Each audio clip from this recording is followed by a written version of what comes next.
Hi friends, তো ফিরে এলাম আরও একটা নতুন ভিডিওতে। সো আজকের ভিডিওটা কিন্তু যাদের বর্তমানে আলু চাষ রয়েছে বা যারা আলু চাষ করে থাকেন তাদের জন্য কিন্তু এই ভিডিওটা খুবই গুরুত্বপূর্ণ একটা ভিডিও হতে চলেছে।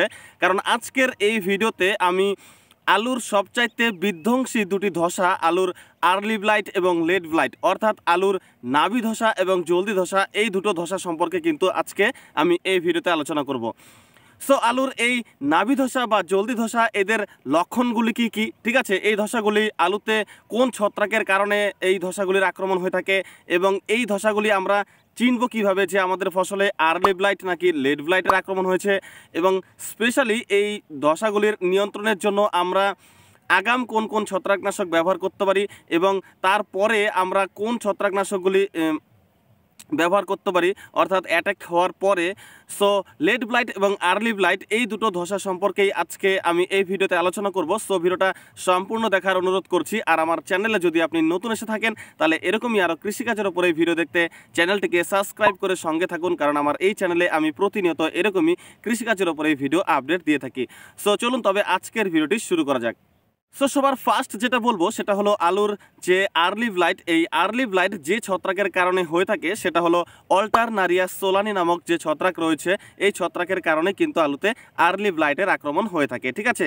এবং এই আর্লি ব্লাইট আলু গাছের সব থেকে পুরনো পাতায়, গাছের নিচের পাতার দিকটাই কিন্তু সর্বপ্রথম এটা লক্ষ্য করা যায়। এবং সবার ফার্স্ট আলু গাছের নিচের পাতায় ছোট ছোট বৃত্তাকারে কালো বাদামি রঙের দাগ দেখতে পাওয়া যায় এবং এই দাগ পরবর্তীতে পচন আকার ধারণ করে এবং এইটি পাতা থেকে আলু গাছের কাণ্ড পর্যন্ত চলে আসে। এবং যেমনটা আপনি দেখতে পাচ্ছেন যে একটা গাছ থেকে কিছুটা অংশ এবং সমস্ত জমিতে কিন্তু এই ধসার আক্রমণ ছড়িয়ে পড়ে, ঠিক আছে।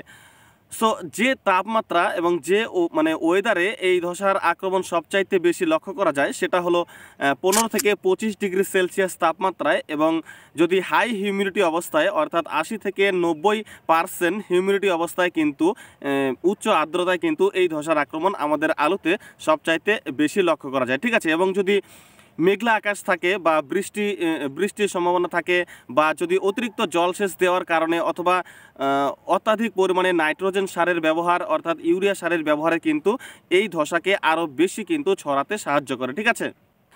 এবং লেট ব্লাইট, আলুর লেট ব্লাইট যে ছত্রাকের কারণে হয়ে থাকে সেটা হলো ফাইটোফথোরা ইনফেস্টান্স নামক যে ছত্রাক রয়েছে, এই ছত্রাকের কারণে কিন্তু আলুতে লেট ব্লাইটের আক্রমণ হয়ে থাকে, ঠিক আছে। এবং আলুর লেট ব্লাইট সর্বপ্রথম আলু গাছের কাণ্ডের ওপরের পাতায় এবং কাণ্ডের ওপরের অংশেই কিন্তু আলুর লেট ব্লাইটের আক্রমণ সবার ফার্স্ট দেখতে পাওয়া যায়, ঠিক আছে।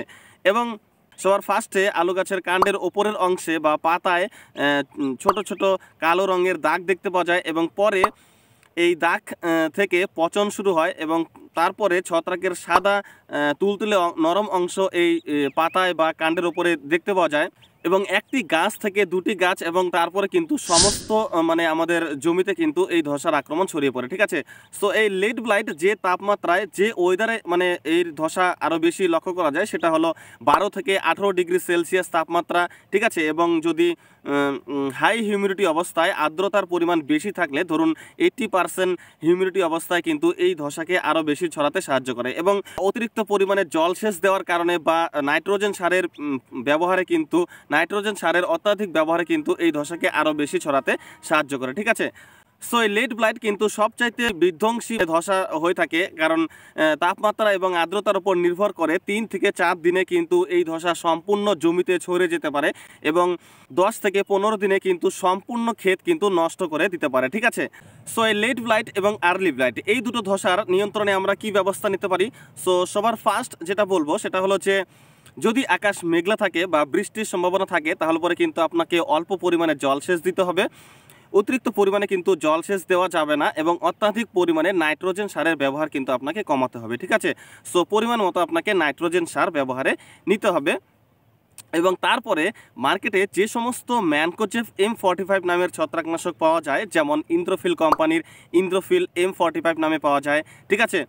এবং ইউপিএল কোম্পানির ইউথেন অ্যাডভান্স নামে পাওয়া যায়, ঠিক আছে। এবং কোম্পানির অ্যাবিক নামে পাওয়া যায়। সো এই সমস্ত ম্যানকোজেব M45 নামের ছত্রাকনাশক কিন্তু আপনাকে প্রতি সপ্তাহে অর্থাৎ 6 থেকে 7 দিন পর পর কিন্তু আপনাকে শিডিউল অনুযায়ী কিন্তু নিয়মিত একটা স্প্রে করতে হবে, ঠিক আছে। এবং তাপমাত্রা এবং আর্দ্রতার উপর নির্ভর করে কিন্তু আপনাকে 3 থেকে 4 দিন পর পর কিন্তু এই ম্যানকোজিব M45 আপনাকে শিডিউল অনুযায়ী কিন্তু স্প্রে করতে হবে, ঠিক আছে। এবং তারপরে ক্লোথিয়ানিডিন নামের ছত্রাকনাশক যেমন সিনজেন্টা কোম্পানির কবচ নামে পাওয়া যায়, ঠিক আছে। এছাড়াও কার্বন ডাইজম নামের ছত্রাকনাশক যেমন ক্রিস্টাল কোম্পানির ব্যাবিস্টিন নামে পাওয়া যায়। সো এই সমস্ত ছত্রাকনাশক আপনাকে প্রতি 2 থেকে 3 সপ্তাহের ব্যবধানে কিন্তু একবার করে আপনাকে ব্যবহারে নিতে হবে, ঠিক আছে।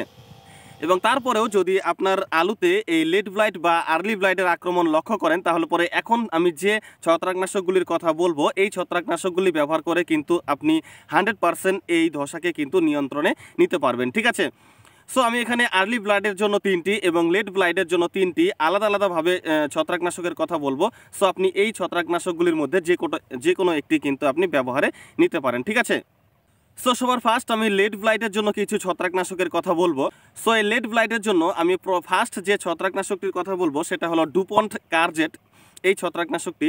সো এই ডুপন্ট কারজেট এর মধ্যে যে টেকনিক্যাল কন্টেন্টগুলি আপনি পেয়ে যাবেন সেটা হলো এর মধ্যে রয়েছে সাইমক্সোনিল 8% রয়েছে আর ম্যানকোজেব রয়েছে 64%। সো এই ডুপন্ট কারজেট এই ছত্রাকনাশকটি কিন্তু আপনি ব্যবহারে নিতে পারেন প্রতি লিটারে 2 ml পার লিটার ওয়াটার হিসাবে কিন্তু আপনি এই ছত্রাকনাশকটি ব্যবহারে নিতে পারেন, ঠিক আছে।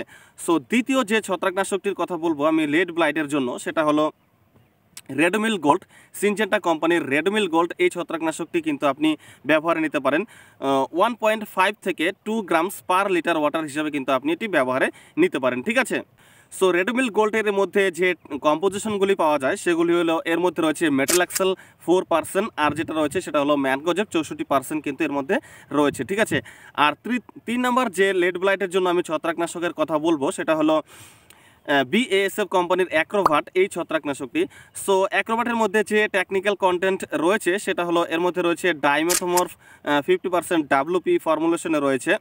সো 400 গ্রাম পার একর ডোজ হিসাবে কিন্তু আপনাকে এই অ্যাক্রোভাট এই ছত্রাকনাশকটি ব্যবহারে নিতে হবে, ঠিক আছে।